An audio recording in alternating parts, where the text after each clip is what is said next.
potencia y rendimiento no habíamos acabado. Bien.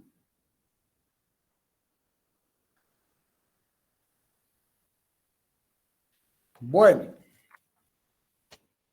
Largamos, ¿no es cierto?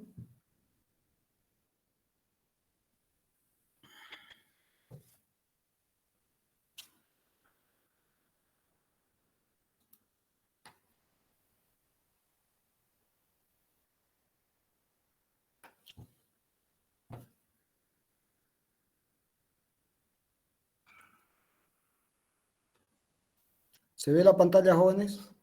Sí, ingeniero, se ve. Ingeniero. La pizarra. También, ingeniero. Bueno. Bien, jóvenes. La clase pasada vimos el concepto de energía, cómo aparece en la historia de la humanidad el concepto de energía, que no es un tema menor. Y se formuló el teorema trabajo-energía cinética. El teorema trabajo-energía cinética establece que una partícula que se mueve con respecto a un sistema inercial, un observador O,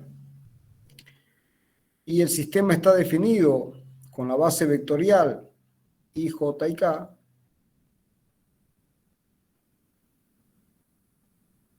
y la partícula se mueve con una trayectoria como la de la figura y es identificada con el vector posición R. Entonces, el diferencial de R, es el desplazamiento que tiene la partícula, diferencial de R, ¿no? Producto de una resultante, F es la resultante de las fuerzas que actúan, permite definir el concepto de trabajo. Eso es lo que se vio la clase pasada. Y el trabajo realizado por la fuerza, para ir desde la posición A hasta la posición B, es la integral a lo largo de la curva, es una integral curvilínea, del producto escalar de F escalar diferencial de R. Y la clase pasada se demostró que este trabajo era igual al cambio en la energía cinética.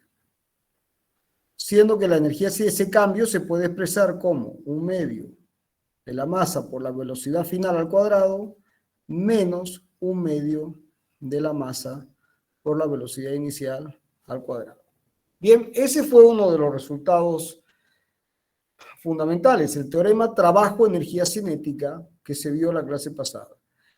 Y se construyó este concepto a partir de las experiencias de Galileo, que definen el valor de G, punto 1, punto 2, que determinan que en el campo gravitacional terrestre la fuerza de masa por unidad de masa, que es la aceleración de la gravedad, es una constante, es la misma para todas las masas que caen en el vacío, primera conclusión, pero para poder llegar ahí Galileo define al menos 5 conceptos. Define el concepto de velocidad, el concepto de aceleración, en su mente aparece el concepto de derivada, el de integral, pero lo que es más importante, desde el punto de vista físico, aparece el concepto de energía y de conservación de la energía y el concepto de energía potencial y el concepto de energía cinética. Bien, hasta ahí llegamos a la clase pasada. También se determinó que la potencia, que es la habilidad de hacer trabajo de manera continua, trabajo por unidad de tiempo, también, si ustedes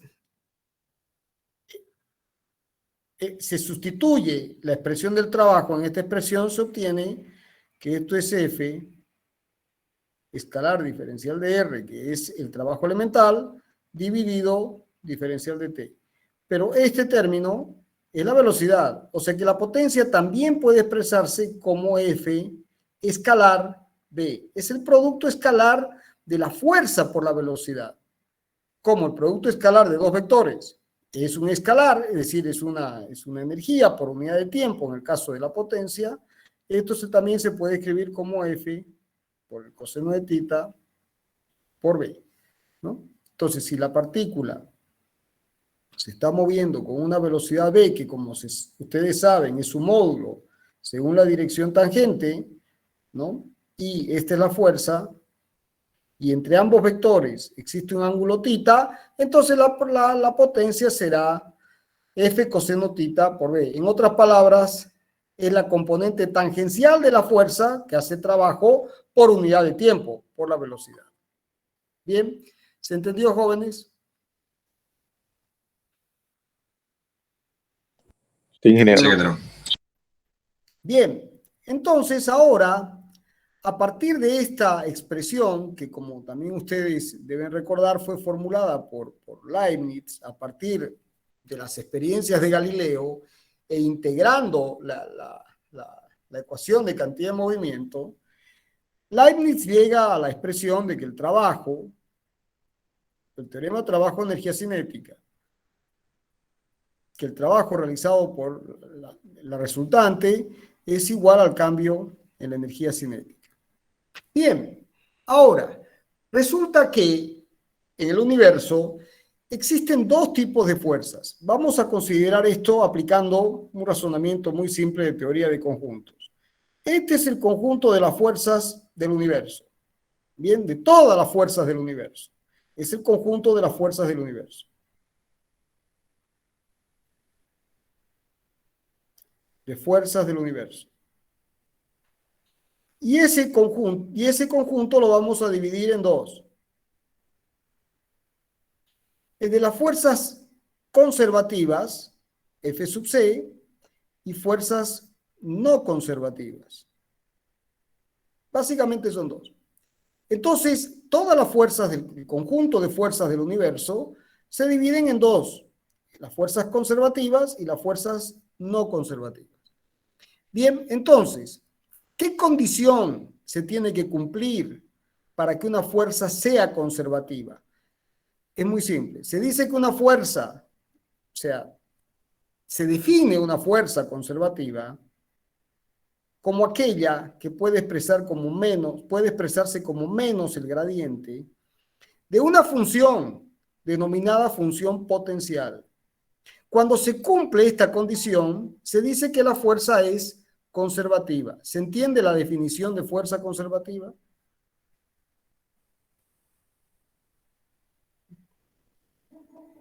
Entonces, ¿Podría volver a repetirle la definición, por favor?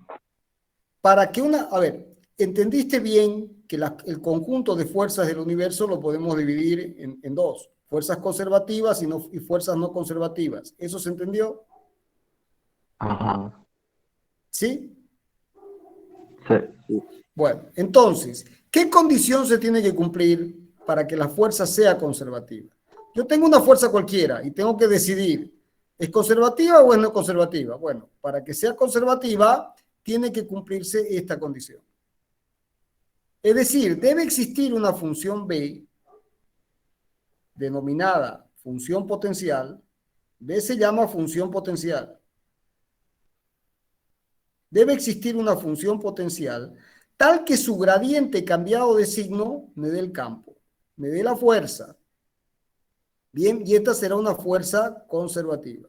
Si se cumple esta condición, entonces, ¿cómo es la fuerza? Es conservativa. Si no existe la función potencial, ¿cómo va a ser la fuerza? Es no conservativa, es así de simple. Entonces, ¿qué significa esto? Bueno, como ustedes recuerdan, Nabla, este es el operador Nabla de Hamilton. Operador, como ustedes vieron en teoría de campos, y si no lo vieron, ahora lo recuerdan y lo aprenden. Operador Nabla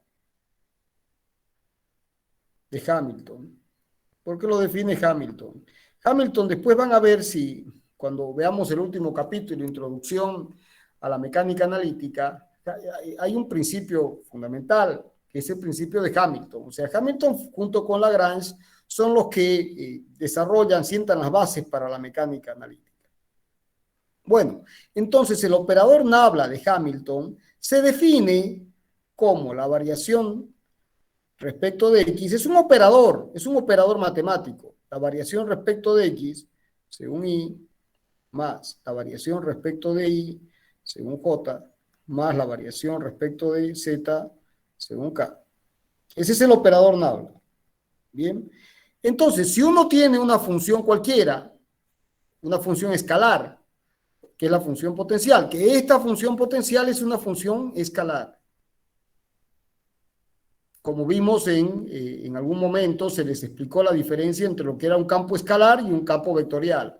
Entonces, cuando hay una función escalar, entonces uno tiene que el operador, el gradiente de la función se puede expresar como nabla de B va a ser la variación de la función respecto de X en Y más la variación de la función respecto de Y en J más la variación de la función respecto de Z en K. Y este vector, jóvenes, es el vector gradiente, como ustedes vieron en cálculo, o deberían haber visto en cálculo. Es el vector gradiente, que en otras palabras da la dirección, como es un vector, da la dirección, da la dirección de máxima variación de la función.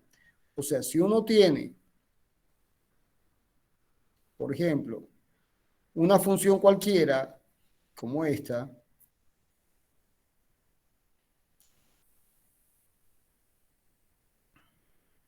entonces,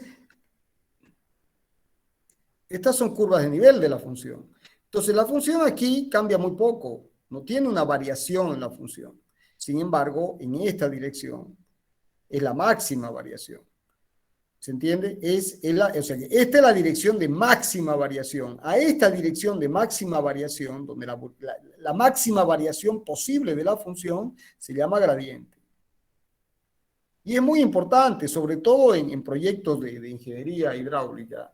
Es extremadamente importante el concepto de gradiente, porque uno busca gradientes, busca los gradientes, los máximos gradientes. En algunos casos los gradientes uno los busca para aprovecharlos, por ejemplo, para sacar la mayor, por ejemplo, en un proyecto de drenaje, uno siempre busca los máximos gradientes naturales, siempre respetando la naturaleza, porque uno sabe que de esa forma está yendo sobre seguro, porque ya la naturaleza funciona de esa forma. Entonces uno va buscando los máximos gradientes. Entonces, si uno logra adaptar el proyecto a los máximos gradientes de la naturaleza, la obra segura, va a ser estable y tiene la mayor capacidad de descarga. Entonces, de la misma forma también, identificar los máximos gradientes permiten realizar las protecciones adecuadas, porque los mayores problemas se van a presentar siempre en las zonas de máximo gradiente, de máximo cambio. Bueno, esa es la importancia práctica de ingeniería diaria. Entonces, el gradiente da la dirección de máxima variación. Entonces, ¿cuándo una fuerza es conservativa? La fuerza va a ser conservativa cuando uno la puede expresar como menos la variación de la función potencial. Es decir, tiene que existir esta función y esta función no siempre existe.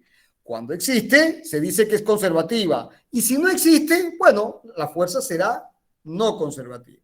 Bien, ahora vamos a ver por qué se llama conservativa.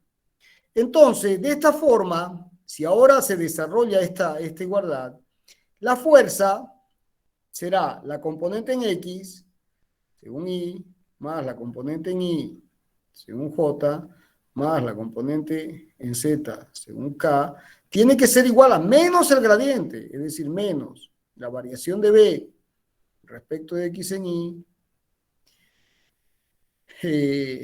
Vamos a ponerlo así, más menos la variación de B respecto de Y en J, más menos la variación de B respecto de Z en K. Bien, o sea que f de X va a ser igual a ¿quién? F de X tiene que ser igual a menos dB de X.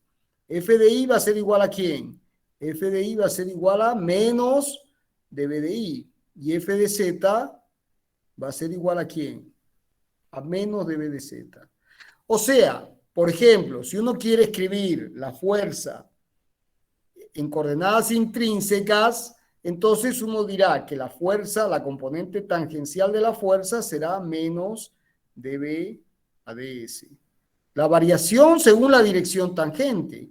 La componente normal será menos la variación según la dirección normal. Y si existiera una componente binormal, la componente binormal será menos la variación de B según la dirección binormal. Entonces, se expresa la componente de la fuerza como menos la variación de la función potencial en función de esa dirección. Entonces, esta función, por ejemplo, en coordenadas cartesianas, será una función de X, de Y y de Z. En coordenadas intrínsecas será una función de S, de N y de B. ¿Se entiende, jóvenes?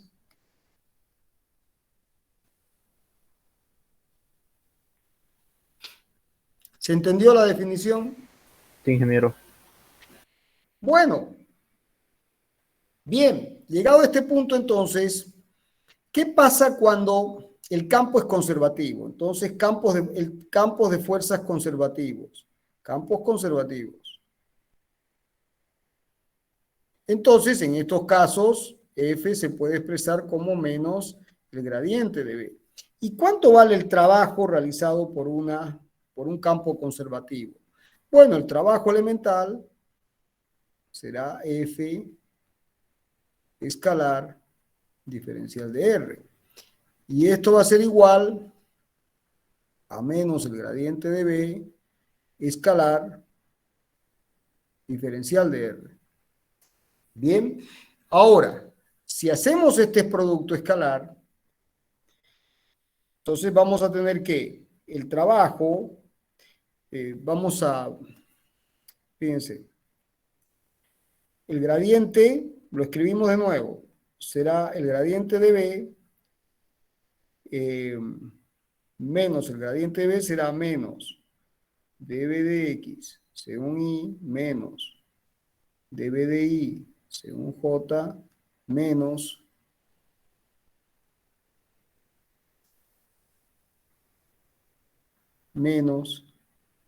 dB de Z según K. Y el diferencial de R será de X en Y más de Y en J más de Z en K. Entonces, el trabajo elemental es el producto escalar. Será menos factor común de dB de X más dB de Y, diferencial de Y, más dB de Z en Z. Es decir, bien, ese es el producto escalar. ¿Y esto qué es, jóvenes? ¿Esto qué es? El diferencial total de la función B. Esto resulta ser menos el diferencial total de la función B. Este es el diferencial total, porque todo esto es el diferencial total. Es el diferencial total. Y ahí está la clave. Ahí está la clave. Entonces resulta que diferencial de W es igual a menos diferencial de B. O sea, el trabajo es igual a menos, el trabajo es igual a menos el cambio de la función potencial. O también uno puede escribir que diferencial de B más diferencial de la variación de la función potencial es igual a 0. ¿Y cómo la derivada o la suma de diferenciales es el diferencial de la suma? Entonces se obtiene que D más B es igual a 0. ¿Estamos de acuerdo? ¿O no estamos de acuerdo? Bien, entonces de aquí uno obtiene que en este caso W más B es una constante, porque si el diferencial es 0, esta suma es una constante. Es una constante. Es una grandiosa conclusión. Pero, por el teorema trabajo-energía cinética, nosotros sabemos que W es igual a ¿quién? Al diferencial de energía cinética. Entonces también podemos escribir aquí que esto es diferencial de energía cinética más diferencial de energía de función potencial igual a 0. O sea, también se puede escribir que esto es, o sea, que la suma de la energía cinética más la energía potencial es una constante. Es una constante. Y a la suma de la energía cinética más la energía potencial, se le da el nombre de energía mecánica. Se le da el nombre de energía mecánica. O sea que la energía mecánica en un sistema conservativo, porque la hipótesis fue de que las fuerzas son conservativas, entonces la energía mecánica en un sistema conservativo se mantiene constante. ¿Qué significa eso, jóvenes? Perdón. ¿Qué significa eso? Eso significa, si tenemos que la energía cinética más la energía potencial es una constante, entonces eso significa que la energía cinética en 1 más la energía potencial en una posición 1 va a ser igual a la energía cinética en una posición 2 más la función potencial en 2. O sea que si uno tiene una partícula que está en la posición 1 y el sistema es conservativo y la partícula viene a una posición 2, entonces uno tiene que la energía, hagamos este análisis, fíjense, aquí uno tendrá la energía cinética en 1, ¿cuánto vale? Vale 0. En este caso, para este ejemplo, la energía cinética en 1 vale, está quieta, y B1 tendrá un valor, porque hay una energía potencial. Bien, y en 2, la energía potencial 2 es 0, porque está definida con respecto a este sistema de referencia. Entonces, es igual a la energía cinética en 2. Fíjense que hemos llegado otra vez a la grandiosa ecuación de Torricelli, desarrollada de las experiencias de Galileo. Es decir, ¿cuánto vale la energía cinética en 2? 1/2 de mv cuadrado. ¿Y eso es igual a quién? Otra vez es igual a la energía potencial en 1, pero la energía potencial en 1 era mgh1. Ya vamos a ver de dónde sale esto. Esto es h1. Bien.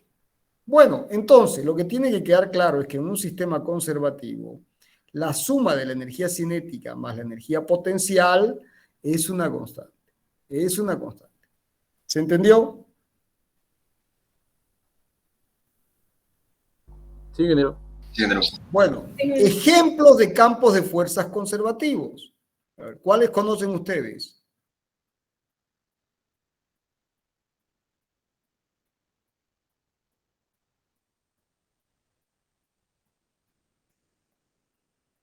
Bueno, vamos a poner un campo de fuerzas conservativos. A ver, ¿cuál es el primero? ¿Cuál es el primero de todos? El campo gravitacional terrestre. ¿De acuerdo?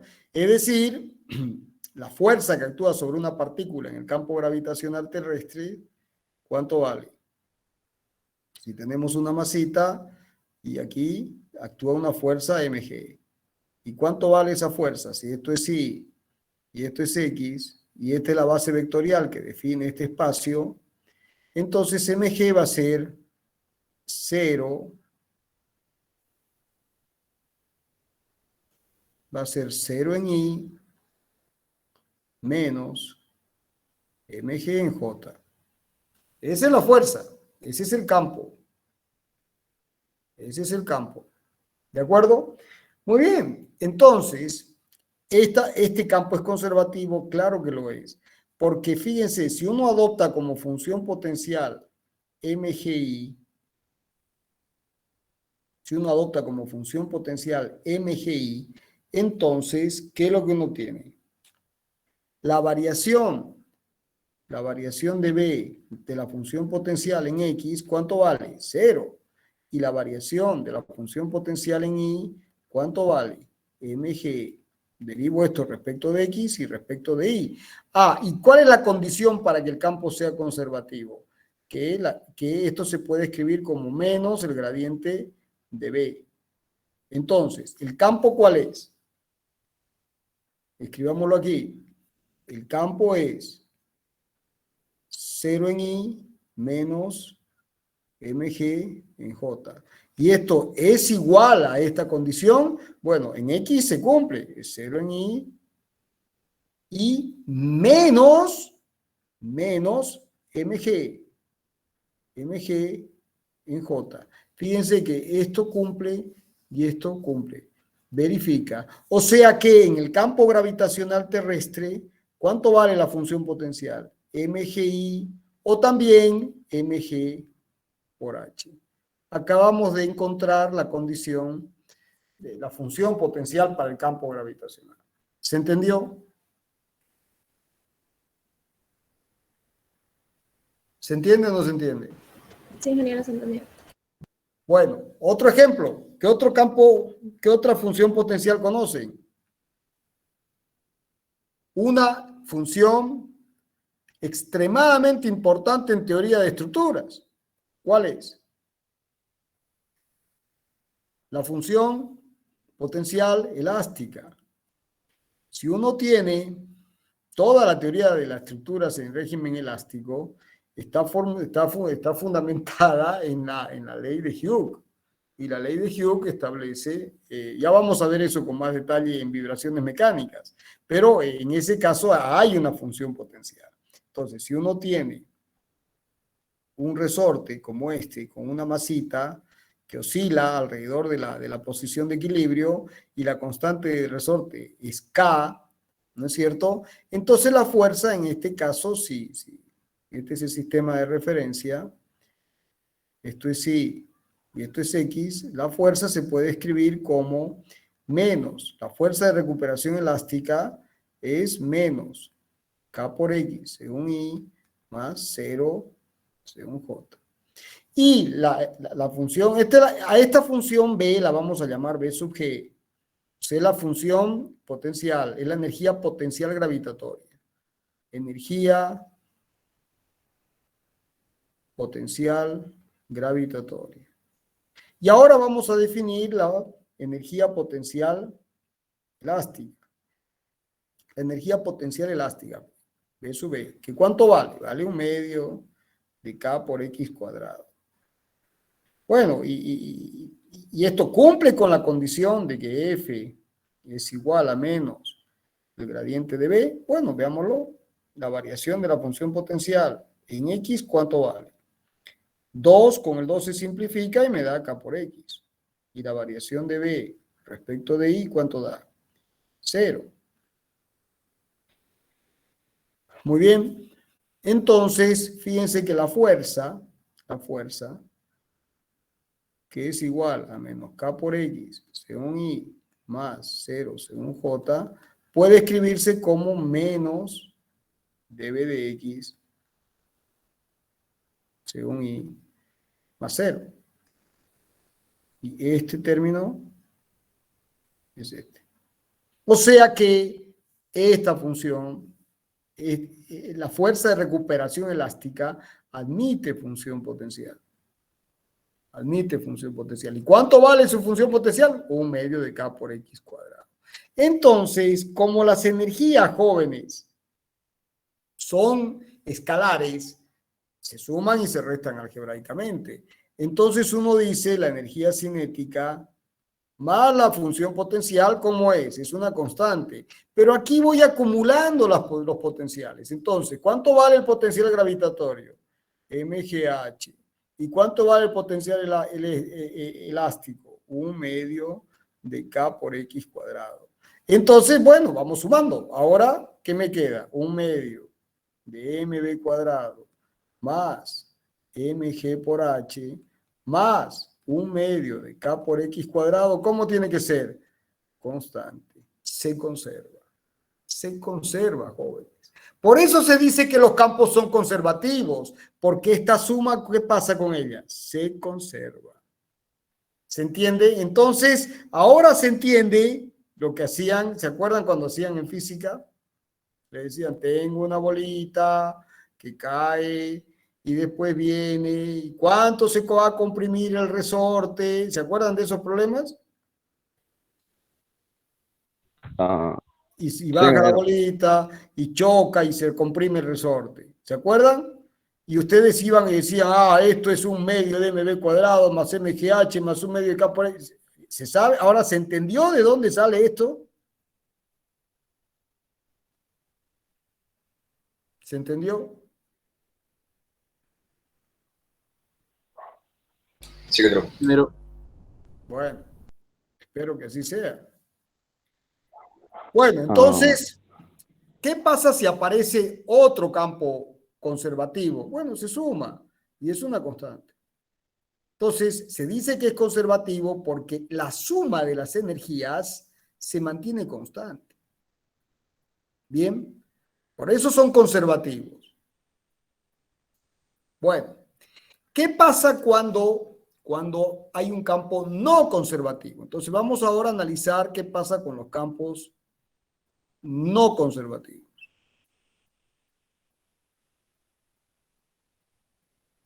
Bueno, en los campos no conservativos, jóvenes, no hay función potencial. Entonces, ¿qué teorema se aplica?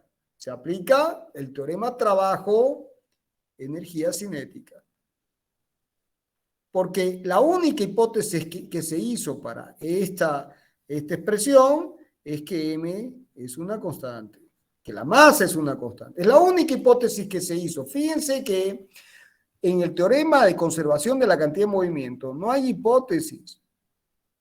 Es tan general, no hay hipótesis. Mientras que en el caso del teorema trabajo-energía cinética hay una hipótesis, que la masa es constante. Bueno, en estos casos, ¿qué sucede? En estos casos uno agarra y dice, muy bien, nuevamente el conjunto, las fuerzas conservativas y las fuerzas no conservativas. Entonces, para las fuerzas conservativas, esto lo vamos a escribir como el trabajo realizado, como es un escalar, se suma y se resta algebraicamente, el trabajo de las fuerzas no conservativas más el trabajo de las fuerzas conservativas. Bien, entonces, el cambio elemental en la energía cinética será el cambio elemental o el trabajo elemental realizado por las fuerzas no conservativas más el trabajo elemental realizado por las fuerzas conservativas. Bien, pero ya sabemos que esto ¿cuánto vale? Esto vale menos el diferencial de la función potencial. Y aquí voy acumulando las que aparezcan, la potencial gravitatoria, la potencial elástica, que son las más comunes. Y no se olviden del comentario que hice. La función potencial en un medio de K por X al cuadrado, la fuerza de recuperación elástica proporcional a X, toda la teoría de estructuras en régimen lineal está fundamentado en ese concepto. Lo que pasa es que pasa de largo y uno se llena de fórmulas y se olvida de los cimientos, ¿no? Entonces, en este caso, si pasamos este término al otro lado, nos queda que el diferencial de energía cinética más el diferencial de energía potencial es igual al trabajo de las fuerzas no conservativas. O sea que el cambio en energía cinética más la energía potencial tiene que ser igual al trabajo de las fuerzas no conservativas. Si uno integra, se elimina los diferenciales. Entonces queda que la variación de la energía cinética más la energía potencial tiene que ser en definitiva igual al trabajo de las fuerzas no conservativas. O sea, si yo gano o pierdo esta suma, se debe al trabajo de las fuerzas no conservativas. Mientras que, miren qué interesante, cuando, o sea, y este es el caso general, Ahora, volvamos atrás. Si, hipótesis, el trabajo realizado por las fuerzas no conservativas es igual a 0, entonces otra vez caemos en que delta E sub C más B es igual a 0. Por lo tanto, E sub C más B es una constante. ¿Esto qué significa? Que el principio, ¿se acuerdan de la expresión de las experiencias de Galileo, G por H igual a B cuadrado sobre 2? ¿Se acuerdan? O sea, ¿se acuerdan cómo aquí aparece el concepto de conservación? Bueno, aquí está el concepto de conservación. O sea, como esto es una constante, si gano energía cinética, pierdo energía potencial. Si pierdo energía cinética, gano energía potencial. ¿Se entiende? O sea, vamos a ponerlo en términos simples, como para que se entienda. El que no lo entiende así es porque ya perdí la batalla. O sea, yo tengo ¿cuántas formas de sumar 10? Voy a poner un ejemplo. 0 más 10, ¿cuánto da? 10. Si yo quiero que esto sea una constante, este valor, si aquí cambia 1, ¿esto cuánto tiene que ser? 9. ¿Y la suma cuánto da? 10. Si esto es 2, ¿cuánto tiene que dar esto? 8. ¿Y esto cuánto suma? 10. Y así siguiendo. ¿De acuerdo? Y así siguiendo, hasta que esto se transforma en ¿quién? En 10 más 0 es igual a ¿quién? Es igual a 10. O sea que si esta es la energía, en este ejemplo numérico básico, esto representa la energía cinética y esto representa la energía potencial, esto representa la energía potencial, y como la suma tiene que ser constante, si yo gano energía cinética, ¿ven cómo estoy ganando energía cinética? ¿Se ve o no se ve? Automáticamente, ¿qué pasa con la energía potencial? La tengo que perder. ¿Por qué? Porque la suma siempre tiene que ser constante. Entonces, si estoy aquí, la famosa experiencia, y el tipo está aquí, ¿cuánto es energía potencial? ¿Cuánto es su energía potencial? Es MGH.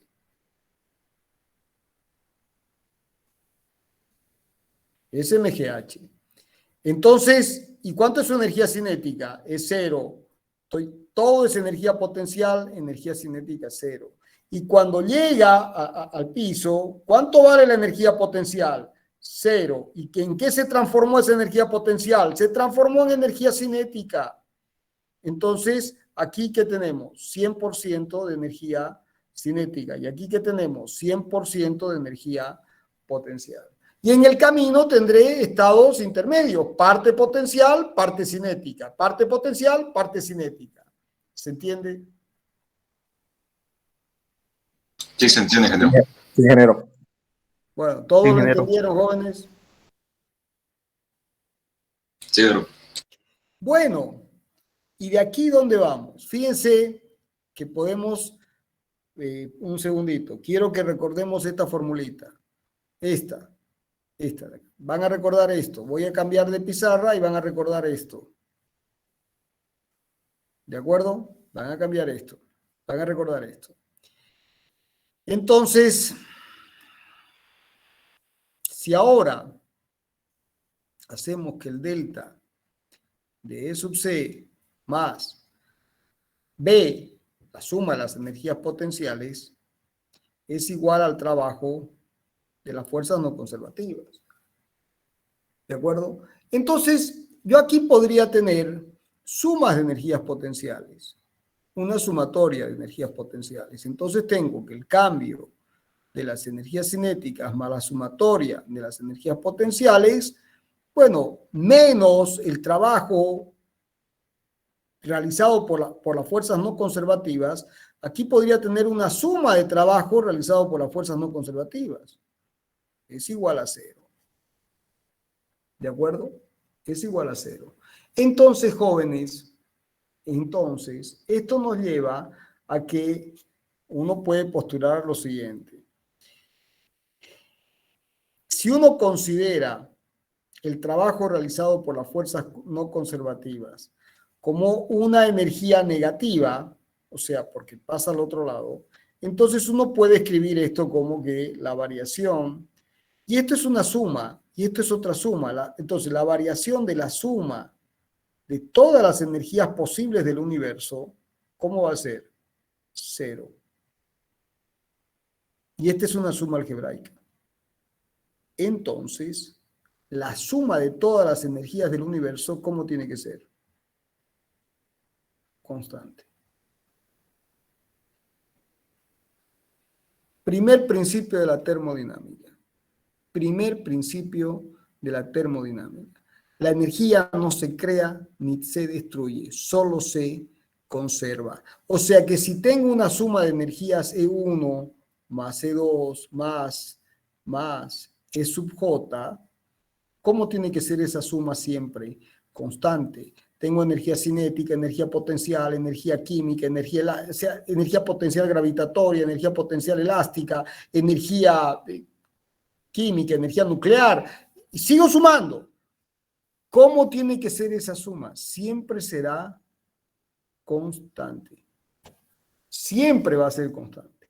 O sea que la energía no se crea ni se destruye, simplemente se transforma. Yo puedo pasar de energía cinética a potencial, de potencial a cinética, de química a nuclear, de nuclear a química, pero no, o sea, finalmente, siempre la suma tiene que ser una constante. ¿Se entendió? Por supuesto, en mecánica uno maneja la constancia. En mecánica uno termina jugando con la energía cinética, más la energía potencial gravitatoria, más la energía potencial, más la energía potencial, más la energía potencial elástica, y la variación de esta suma, ¿cuánto tiene que dar? El trabajo realizado, la suma de los trabajos realizados por las fuerzas no conservativas, que es la expresión práctica con la que uno se maneja. Ejemplo de fuerza no conservativa. Ejemplo de fuerza no conservativa.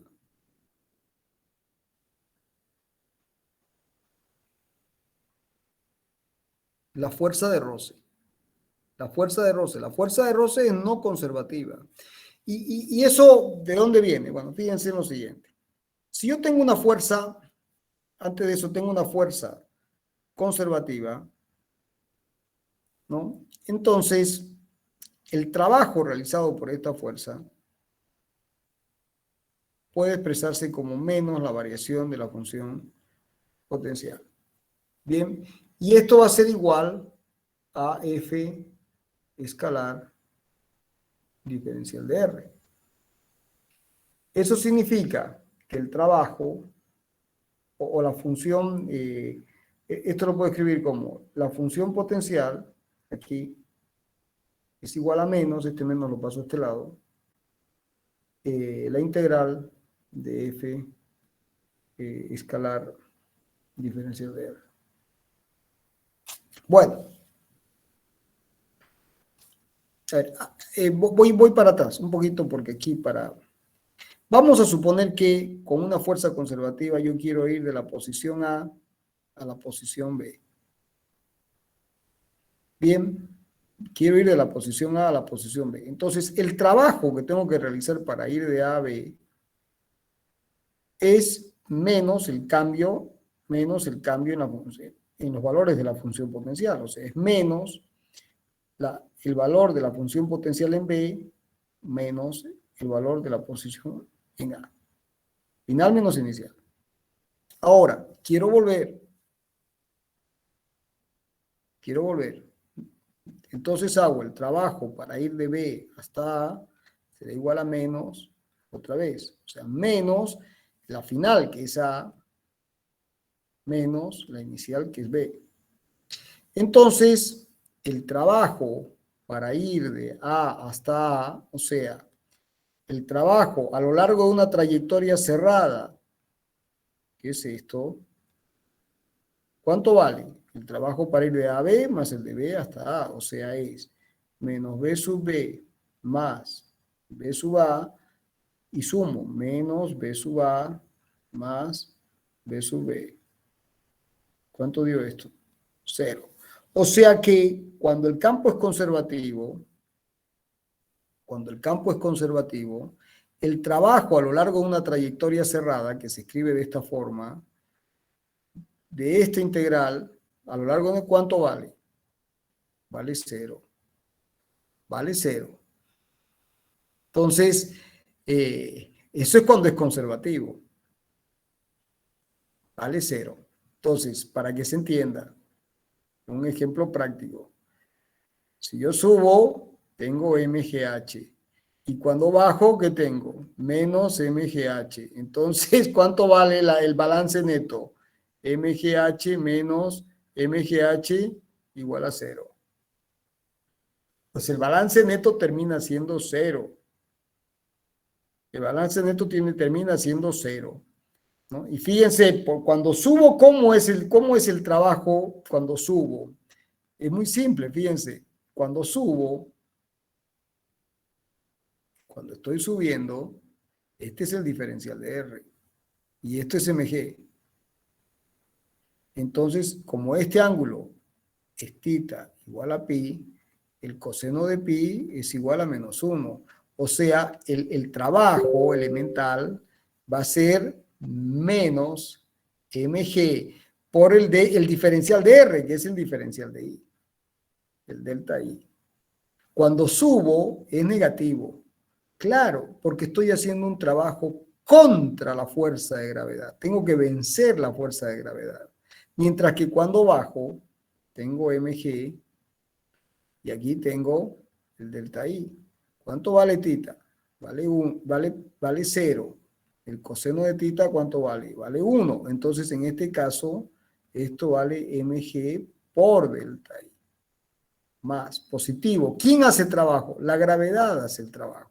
O sea que cuando uno baja, y estos son los peldaños de la escalera, y uno está bajando, ¿quién hace el trabajo? La gravedad. La gravedad. Entonces, como es la componente vertical, porque es el producto escalar, entonces uno baja. La gravedad está haciendo el trabajo, entonces no hay que hacer ningún esfuerzo. Es la fuerza de gravedad la que trabaja. Pero si uno tiene que subir, uno tiene que hacer un trabajo contra la fuerza de gravedad. ¿Se entiende? Ahora, si uno sube y baja, ¿cuánto es el trabajo neto? 0, porque MGH subió y bajó, 0. El balance a lo largo de una trayectoria cerrada es 0, porque el campo es conservativo. ¿Se entendió?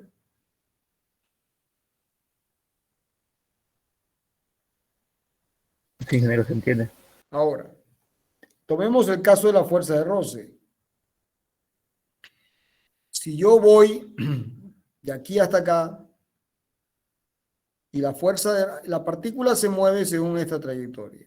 Entonces, como se mueve con esta velocidad, la fuerza de roce, ¿cómo va a ser? Va a ser así, siempre se opone. Entonces, si este elemento de arco es de S, el trabajo para ir de A a B, va a ser menos, porque fíjense, el ángulo es θ igual a pi. Entonces, menos la fuerza de roce por el elemento de arco, porque voy sumando. Y cuando vuelvo,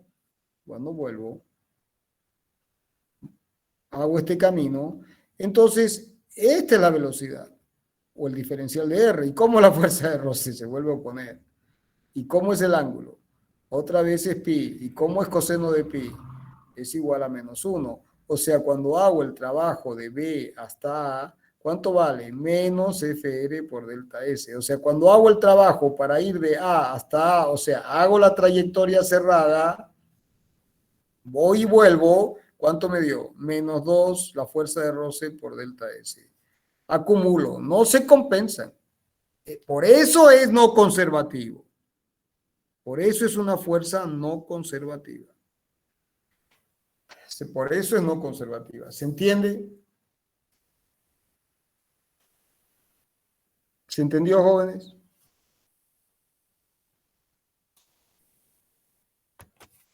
¿Están ahí Sí, o ingeniero. estoy hablando solo? Sí, ingeniero, se entiende. Eso de las clases virtuales, amigos. Bueno, con esto hemos terminado conservación de la energía. Mi pregunta es si he logrado transmitir la idea. ¿Alguna pregunta sobre esto?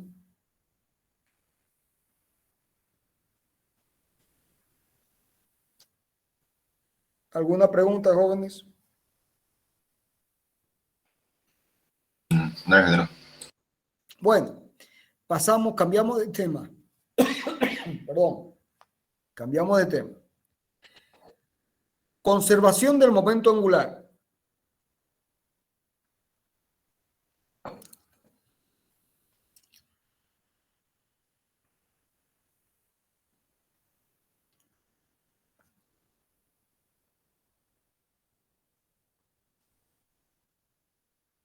Conservación del momento angular. Bueno, la cátedra le da el nombre de momento angular y lo denomina como HO. Esta es su simbología. En otros libros aparece como el momento de la cantidad de movimiento, es muy largo, momento angular. O momento cinético, momento angular. Y aparece también como L sub O. Entonces ustedes tienen que acostumbrarse a manejar HO o LO, cualquiera de los dos. Bueno, la cátedra o momento de la cantidad de movimiento. Bien. Nosotros vamos a usar momento angular y HO, y son sinónimos. Bien. Bueno, si uno tiene un sistema de referencia como este, inercial, siempre inercial, con un observador O, y se define el sistema con la base vectorial para poder expresar cualquier vector como combinación lineal de la base. Entonces, I, J y K. Entonces, si uno tiene una partícula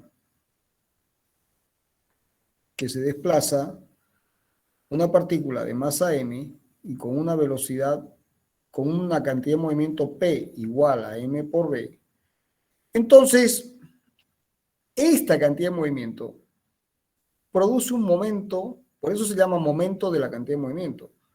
Es que es un momento, como fuerza y momento. Entonces, el momento angular se define como el producto vectorial de R vector P. Así como P se definió como M por V, y la energía cinética después de todo el análisis se define como un medio de mv cuadrado, ahora vamos a definir esta nueva magnitud, HO, que no es otra cosa que el momento de la cantidad de movimiento. Por eso muchos libros dicen es el momento de la cantidad de movimiento, es R vector P, ¿de acuerdo? Bueno, como es, y este es un producto vectorial, ya ustedes saben. Entonces, este vector tendrá como módulo R por P por M por V por el seno del ángulo comprendido entre los dos. O sea, si este es el vector, este es el ángulo phi. Bueno, ¿qué dirección tiene? Tiene que cumplir con la regla de la mano derecha. Entonces, R vector P, voy a cambiar la dirección para facilitar el dibujo.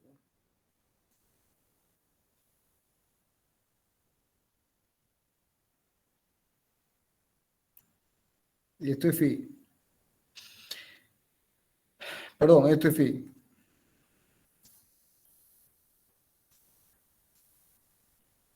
Así. Entonces, fíjense que si hacemos ahora, se aplica la regla de la mano derecha, R vector P me da un vector HO, que está ubicado en este punto. Porque cuando uno dice HO, uno está tomando momentos con respecto a este punto, al punto O. Entonces, R vector P, si ustedes aplican la regla de la mano derecha, R vector P me da un vector que tiene dirección perpendicular al plano formado por R y P. Eso es un poquito inclinado, sería. Un poquito inclinado. Perpendicular a este plano, al plano formado por R y P. Y con dirección, esa es su dirección, perpendicular al plano. Entonces, dirección de HO es perpendicular al plano formado por R y P. Bueno, y el sentido, la regla de la mano derecha. El sentido de HO es regla de la mano derecha. Regla de la mano derecha. Que es en este caso como tienen aquí. ¿Se entendió la definición de momento angular? ¿Entendieron la definición, jóvenes? Sí, ingeniero, se entendió. Sí, ingeniero, se entendió. Bueno, entonces, si entendieron esto, Está resuelto, está todo listo. Entonces, HO, Ingeniero, una pregunta. diga, ¿El ángulo no sería el del otro lado? es el ángulo entre el vector R y P. O sea, si este es el vector R, este es el ángulo. Estaba bien al principio. ¿Estamos de acuerdo? ¿Está claro, joven? Sí, sí, gracias. Bien. Al principio lo puse bien, no sé por qué lo cambié. Bueno, entonces, si este es el momento angular, entonces R es un vector que se puede escribir como X en Y más Y en J más Z en K. Y P, que es la cantidad de movimiento, se escribirá como M por X punto según Y más M por Y punto según J más M por Z punto según K. Por supuesto, esta definición, claro, está bien, así. Bueno, entonces ahora hacemos el producto vectorial. Entonces esto será H y esto será I, J, K. Entonces R, X y Z. Y aquí se tiene M por X punto, M por Y punto y M por Z punto. ¿Y esto es igual a cuánto? Entonces esto da un vector que lo podemos escribir de esta forma. La componente en X, eliminamos fila, calculamos el determinante con la regla de menos 1 la I más J por el subdeterminante, ¿no?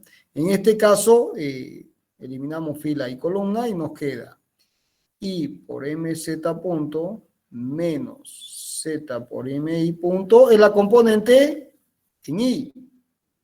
Esto será en I. Luego, eliminamos fila y columna, ¿no es cierto? Entonces nos queda X, como es menos 1 la I más J, va el signo. Entonces me queda Z por M por X punto menos X MZ punto. Esto será según J. Y por último, fila y columna. Entonces nos queda X por MI punto menos M por X, I por MX punto, que es la componente según K. Entonces, estas son las tres componentes del momento angular, en coordenadas rectangulares, en coordenadas rectangulares. Bien, ahora, en muchos casos prácticos, el movimiento es bidimensional. En muchos casos prácticos, el movimiento es bidimensional. ¿Eso qué significa? Que uno tiene un punto O y tiene una partícula que se mueve. Entonces, este será el vector R. Entonces, la partícula se mueve con una cantidad de movimiento P. Entonces, R vector P, R vector P me da un vector perpendicular que siempre lo ponemos en el punto O, HO. Fíjense que si esto es Z, esto es X y esto es X y esto es Y, si quieren, o X y no importa, HO está según Z. Claro, porque R se escribe como X en Y más Y en J más 0 en K. Y la cantidad de movimiento, P, se escribirá como M por X punto según Y más M por Y punto según J más 0 en K. No tiene componente.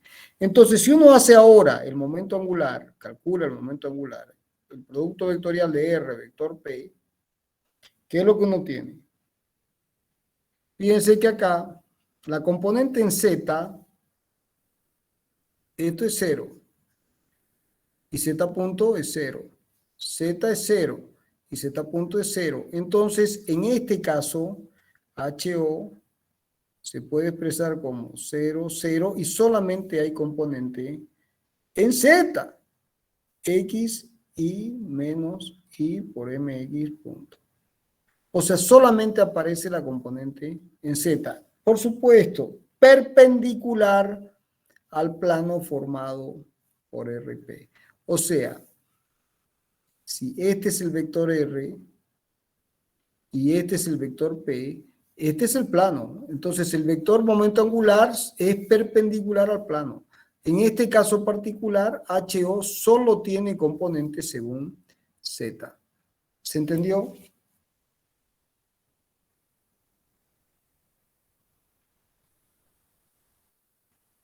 ¿Se entendió, jóvenes? Ingeniero. Bien. Bueno, ya ustedes imaginan algo. Que el momento angular sirve para analizar movimiento de partículas que giran, que rotan. Entonces, sobre todo se aplica en el movimiento de movimientos circulares o rotaciones, sobre todo rotaciones.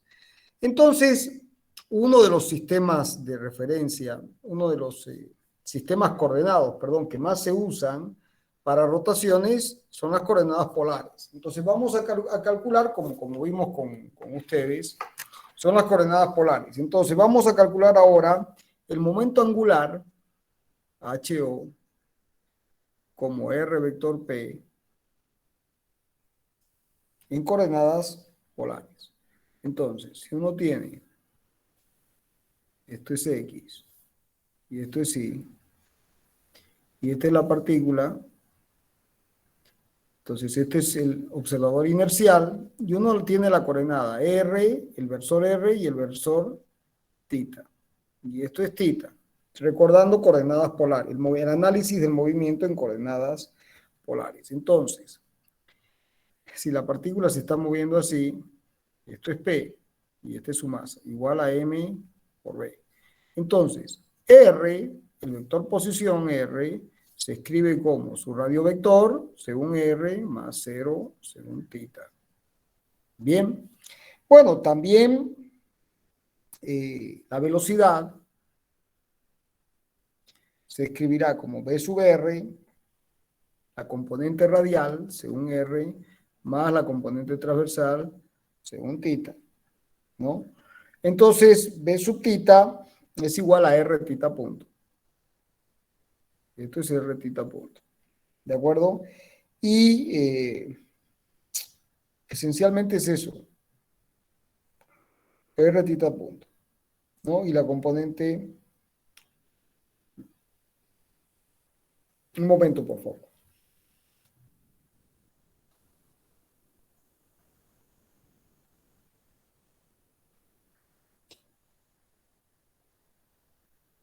Bien. Vamos bien. Y esto será B sub R. Entonces, si ahora hacemos el producto vectorial, fíjense que esto es igual a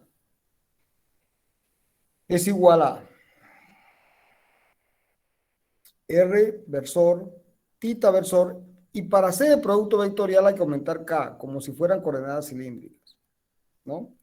Y luego uno tiene el radiovector, será R, 0, 0, y la cantidad de movimiento será mb sub R por mb sub θ por 0. Entonces de aquí obtenemos que esto es 0, entonces solamente queda mb θ por R menos 0, según K. O sea que fíjense que en coordenadas polares la expresión del momento angular es extremadamente simple, ¿no? Por eso se usa, o sea, en coordenadas polares, H sub O va a ser igual a M por R por B sub θ. ¿Según qué dirección? Según la dirección K. Ahora, hay que recordar que B sub θ es R θ punto, o sea que esto se puede expresar como M R cuadrado θ punto según K. ¿Se entendió? ¿Se entendió hasta ahí o no se entendió? ¿Sí? Bueno, jóvenes, ahora vamos a definir una magnitud muy interesante. Aquí me falta un versor. Bueno, se define el momento angular por unidad de masa como HO minúscula. Es el momento angular por unidad de masa. ¿Y cuánto vale? Vale, si uno pasa dividiendo la masa, vale R cuadrado tita punto según K. Bien, básicamente es ese su valor, ¿no? Entonces es lo que se llama el momento angular por unidad de masa. Su módulo, HO, vale R cuadrado tita punto. O sea que cada vez que vean esta expresión, R cuadrado tita punto, ¿qué es lo que están viendo? Momento angular por unidad de masa.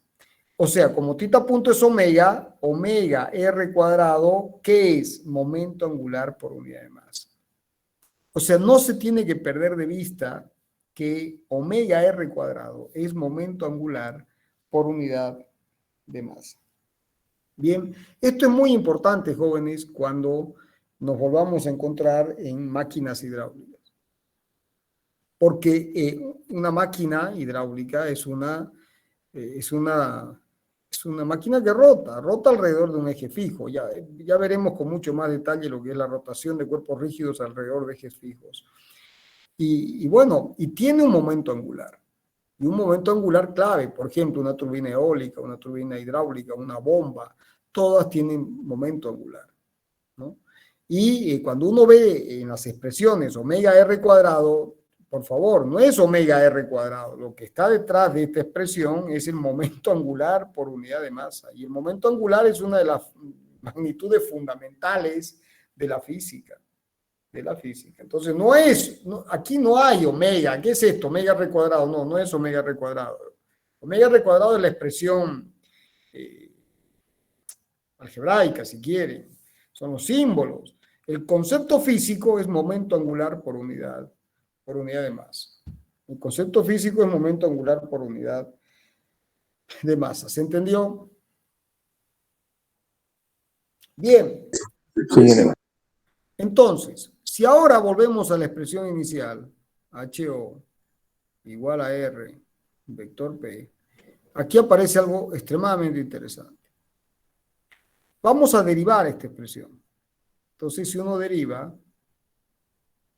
de HO a DT o también H sub O punto, y se deriva el producto vectorial. Entonces será la derivada del primero. Siempre hay que mantener el orden porque el producto vectorial no es conmutativo. Ya lo vimos en cinemática.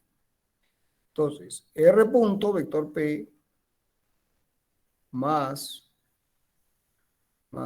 R vector P punto. Entonces, ahora desarrollemos un poquito esto. R punto, ¿qué es? Es la velocidad. Vector P, ¿y qué es el P? Es M por B.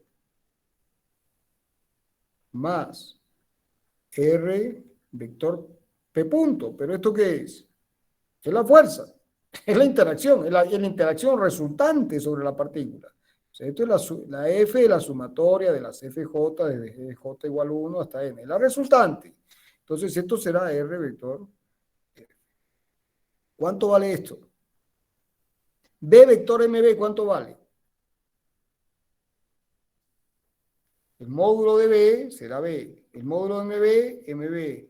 Y el seno del ángulo comprendido entre los dos es el seno de 0. Esto vale 0 porque son vectores paralelos. Vectores paralelos, esto vale 0. Vale 0. Entonces, en definitiva, el momento angular, perdón, aquí me falta un punto. Entonces, el cambio del momento angular en el tiempo es igual a ¿qué? ¿Y esto qué es? R vector F. ¿Qué es? Es el momento de estática. El momento, la expresión vectorial del momento de una fuerza. El momento de la fuerza con respecto a O. Grandiosa expresión. O sea que el cambio en el tiempo del momento angular es el momento resultante. O sea, esto, por supuesto, es la suma de los momentos que actúan sobre la partícula, ¿no? O sea, es que están actuando hasta N. la suma de los momentos. Entonces, si uno tiene, este es el punto O, y aquí uno tiene la partícula, y aquí uno tiene una fuerza F1, una fuerza F2, una fuerza FJ, entonces R vector F1 más R vector F2 más R vector FJ es esta sumatoria. Es esta sumatoria. Entonces, el momento resultante resulta ser el cambio en el momento angular. Entonces, de aquí, ¿qué se obtiene? De aquí, ¿qué se obtiene? Nuevamente, si la partícula está aislada, hipótesis. Bueno, en este caso, ya van a ver de que hay casos en los que la partícula no está aislada y igual funciona. Entonces, vamos a hacer la hipótesis así, no vamos a decir está aislada. Si la suma de los momentos es igual a 0, y esto puede ser porque la suma da 0 o porque la partícula está aislada, las dos opciones. O porque la suma da 0 o porque la partícula está aislada. Entonces, ¿qué pasa con el cambio del momento angular en el tiempo? Es igual a 0. Y si esto es igual a 0, ¿qué pasa con HO? Es una constante. O sea, se conserva. Conservación del momento angular. Conservación del momento angular. ¿Se entendió? Sí, ingeniero. Entendido. Entonces, ahora vamos a ver el teorema de conservación del impulso angular. Teorema de conservación del impulso angular.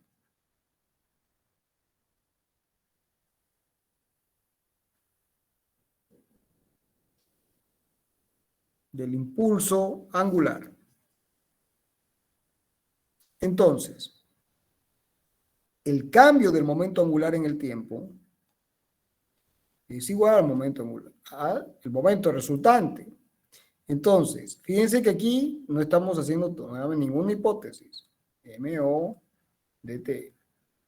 Y si yo integro entre 0 y T, entre un momento angular inicial y un momento angular final, ¿qué es lo que uno tiene?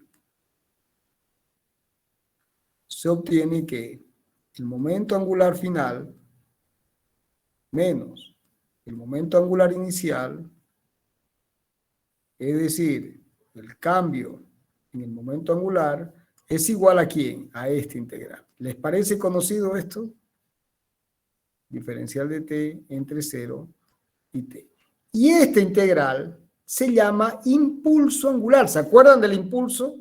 El impulso de una fuerza era la integral de f en un delta t, en un diferencial de t. Entonces ahora el momento con respecto al punto O en un delta t se llama impulso angular. Impulso, vector impulso angular, omega, con respecto a O. Impulso angular con respecto a O. Entonces, jóvenes, llegamos a la conclusión de que delta HO es igual a ¿quién? Al impulso angular con respecto a O. No hay cómo cambiar el momento angular si no es con un impulso angular. La única forma de cambiar el momento angular, ¿cómo es? Es con un impulso angular. Entonces, esto también se puede escribir como el momento angular final será igual al momento angular inicial, más ¿quién? Más el impulso angular con respecto al punto O. ¿Se entendió? Entonces, desde el punto de vista vectorial, podemos escribir esto así. Entonces, yo tendré una partícula y tengo el vector inicial, que es este, más el impulso angular. ¿Y esto va a ser igual a quién? Bueno, nuevamente, la regla del paralelogramo, porque es una suma vectorial, jóvenes. Se suma como vectores, como estática. Tuvieron un semestre sumando vectores. Entonces, El tema es que estuvieron un semestre sumando vectores para todo lo que no se mueve. Otros estuvieron varios semestres. Entonces, y no se mueve, y ustedes saben que las cosas que no se mueven son aburridas. La estática es aburrida. Entonces, esto es HOI. Más la suma, esta es paralela a esta. Y esto es paralelo a esto. Entonces, la suma, por la regla del paralelogramo de Stevinus, esto será HF. ¿Se entendió?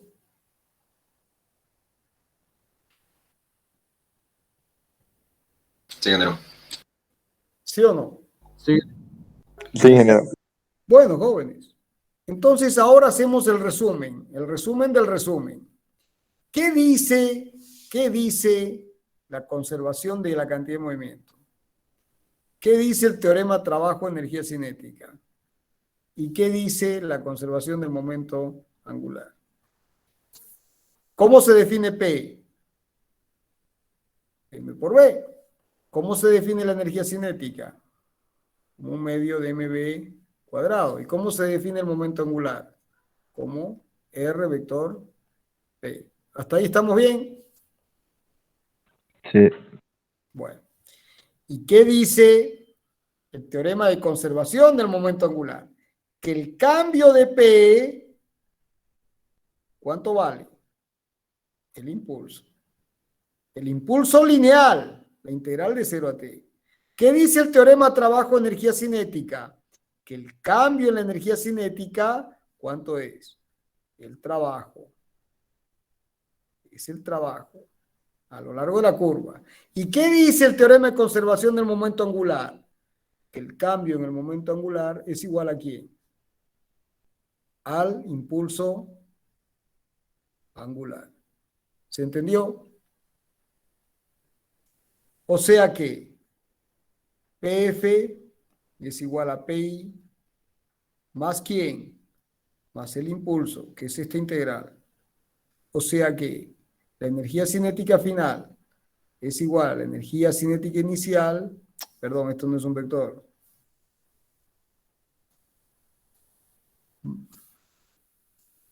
Más el trabajo. ¿Y esta integral quién es? El trabajo. Perdón, estoy peleado con esta expresión. La energía cinética final es igual a la energía, claro, está bien, cinética inicial más el trabajo. O sea, la única forma de cambiar es con trabajo. ¿Y esto, esta integral qué es? El trabajo.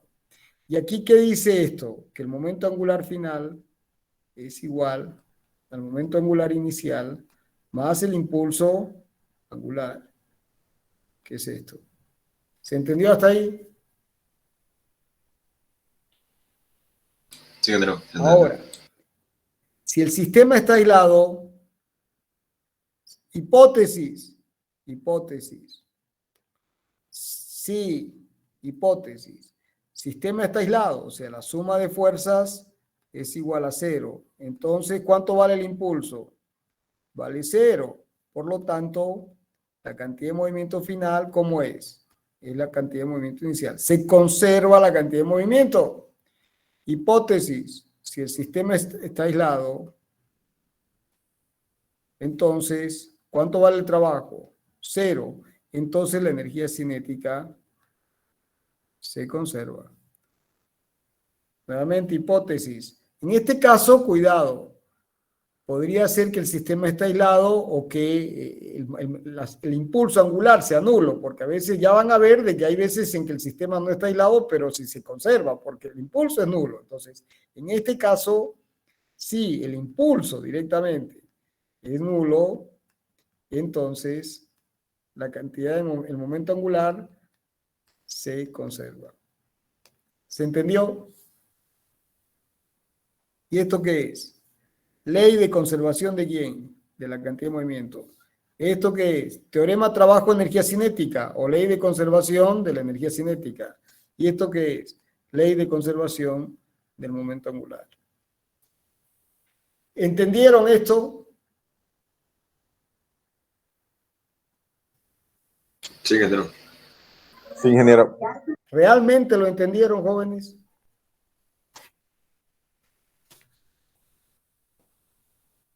Yo pregunto, ¿entendieron esta tablita?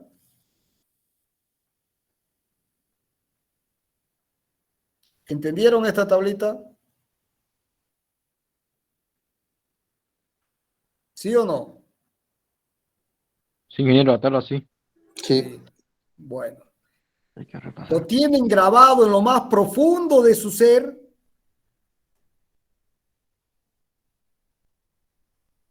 Pregunto. Todavía, ingeniero. Bueno, Toca practicar. ya. ¿Se van a llevar esto hasta su cajón cuando se mueran? Sí. Entonces, el que respondió sí, tiene espíritu de ingeniero. Esta es toda la ingeniería, esta es toda la mecánica. Si ustedes entendieron esto, lo único que hay que hacer es aprender a aplicar esto. Solo es esto. Esto no es como las ciencias descriptivas, que son un libro. Usted sabe tal cosa, joven, y resulta que hay que leerse un libro que pesa 3 kilos. No. Aquí hay que entender esto. 3 leyes de conservación. Conservación de la cantidad de movimiento, teorema trabajo, energía cinética y conservación del momento angular. Si uno logra meterse en la cabeza esto y logra trabajar continuamente y en el diario vivir, aplicar estos principios correctamente, aquí terminó todo. Lo que viene son aplicaciones reiteradas, sistemáticas, repetitivas de estas 3 leyes de conservación. Ley de conservación de la cantidad de movimiento, ley de conservación de la energía cinética y ley de conservación del momento angular. ¿Se entendió? Sí, ingeniero. Sí, ingeniero. Bueno, jóvenes, con esto creo que estamos. La clase que viene vamos a aplicar las leyes de conservación de la cantidad de movimiento, de la energía y del momento angular a la gravitación y la mecánica espacial. Y tienen el apunte, ¿no es cierto? Sí, ingeniero, tenemos el apunte. Sí, ingeniero. Listo. Nos vemos el martes. ¿Estamos de acuerdo? Ok, Sí, ingeniero. ingeniero. ¿Alguna Sí. pregunta Ingeniero. sobre esto? Miren que hoy hemos terminado, hoy hemos dado el grueso. A ver, si yo he logrado transmitir esto, lo que viene son aplicaciones repetitivas de esto. Así que cuidado con el entendimiento de estas tres leyes fundamentales. Ingeniero, ¿lo podría subir un poco? Le quiero sacar foto. ¿Para qué sacar foto? Está en el apunte. No está así la tabla, pero es el resumen del resumen. ¿Listo, joven? Ingeniero, en la de momento angular, cuando pone que no es aislado, es porque podría haber fuerzas que pasen por el punto O. Exactamente. Ya, gracias. Ya va a ver, joven, justamente su análisis es muy bueno, usted es muy perspicaz. O sea, si la fuerza pasa por el punto O, el momento es cero y por lo tanto el impulso angular es cero y se conserva el momento angular. Y el sistema no está aislado. De hecho, toda la mecánica espacial y la gravitación pasan por ese lado. La fuerza de atracción pasa por el punto O y se conserva el momento angular. ¿Está? Ya vamos a ver con detalle ese tema.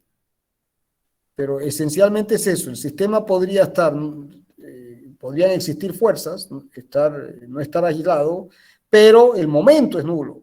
Entonces, si el momento es nulo, se conserva el momento angular. No hay que cambie el momento angular, aunque existan fuerzas. ¿Se entiende? Sí, ingeniero. Bueno, Ingeniero, nos una vemos consulta el sobre el martes. práctico. ¿Cómo, perdón? En la parte de práctico dice monografía de mini satélites y he estado leyendo y no hay algo grueso, algo algo bastante de ese tema. Solamente hay información de que dice que recientemente han enviado mini satélites de cierto lugar de Argentina, un equipo de Argentina, otros lados que pesan menos de 500 gramos, otros de 5, otros de 500 kilos, otros de 5 kilos, pero no hay no hay bastante información como para hacer tal monografía. ¿Cómo que no? Usted vea lo que le voy a dar de la clase que viene, tenga un poquito de paciencia y vamos a ver todo lo que es gravitación y mecánica espacial y va a recibir todos los conceptos para el movimiento de satélites. Bien, y la monografía, que son, no le estoy pidiendo un libro, le estoy pidiendo ¿cuánto? 2 páginas, ¿no es cierto? ¿Cuántas páginas se pide? 2 páginas. 2 páginas. Bueno, básicamente, jóvenes, a donde los quiero llevar es que averigüen qué está pasando en el mundo de los satélites. Resulta que hace 40 o 50 años atrás, lanzar un satélite era privativo de las grandes potencias. Hoy, con los mini satélites, cualquiera podría lanzar un satélite.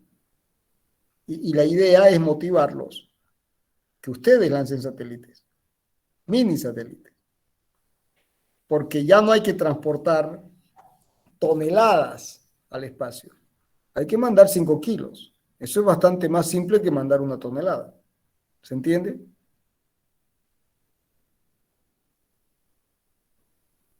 Sí, ingeniero. ¿Entendí el planteamiento, joven? O sea, la tecnología de mini satélites, estamos hablando, usted lo mencionó con claridad, estamos hablando de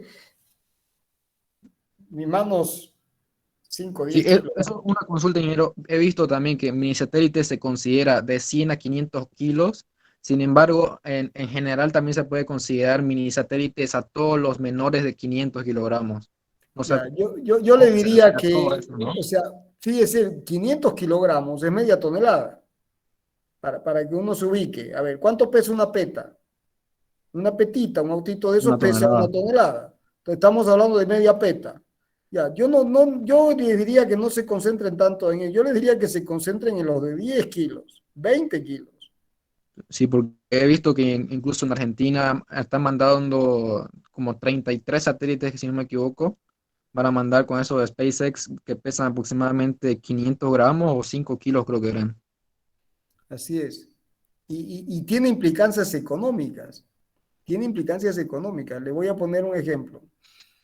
El transbordador, o antes se mandaba el transbordador espacial hasta que ahora están mandando solamente carga con los cohetes Soyuz. Entonces, ustedes tienen los cohetes, bueno, y de otros también, pero los más confiables y los que todavía están ahí son los Soyuz. Entonces, uno tiene la bodega de carga. Entonces le mandan provisiones a la Estación Espacial Internacional, por ejemplo. Y de golpe nunca es posible llenar toda la carga. Entonces hay algo de carga sobrante, algo de espacio sobrante. Es como tener un container o la bodega de un camión al que le sobra un espacio. ¿De acuerdo? Entonces usted averigua y dice, yo quiero mandar 5 satélites en ese espacio que le sobra. ¿Sabe cuánto bajó el costo? Porque prácticamente es el mínimo, es para completar la carga. Y una vez que están allá arriba y la estación está orbitando, simplemente hay que eyectarlos y se los eyecta. Entonces los costos vienen cayendo exponencialmente. E a la menos T. O sea, T es el tiempo. El costo va cayendo con E a la menos T. O sea, se están bajando los costos de una manera increíble. Entonces, ya vamos a ver con mucho más detalle todo el tema de la gravitación y su aplicación, porque uno dice, bueno, la gravitación, ¿no? La atracción de los planetas. No, hoy ya eso ha dejado de ser, o sea, es apasionante, es sumamente interesante, todo lo que ustedes quieran, pero desde el punto de vista práctico en la ingeniería, hoy, ¿qué hay detrás de los conceptos de gravitación? La mecánica espacial. Todos los principios de mecánica espacial, que son cómo están funcionando los satélites hoy. Y hoy es imposible pensar en que el mundo podría funcionar como funciona sin los satélites. O sea, somos usuarios de satélites a escala planetaria. Entonces, bueno, entre lo que se va a enseñar, que son todas las ecuaciones, la física, ¿no? La física y la matemática asociada a la mecánica espacial, que ese es el objetivo de la próxima clase, más lo que usted pueda averiguar, averigüe, póngase, piense, mande un mini satélite. Para eso está estudiando ingeniería mecánica. ¿Estamos? Le planteo un desafío. Resuma en 2 páginas. ¿Qué tendría que hacer para que usted poner un mini satélite en órbita? No, que lo mandaron fulano, mengano. Usted. ¿Qué tendría que hacer para usted poner un mini satélite en órbita? Ese es el desafío. Me responde la próxima clase. ¿Estamos?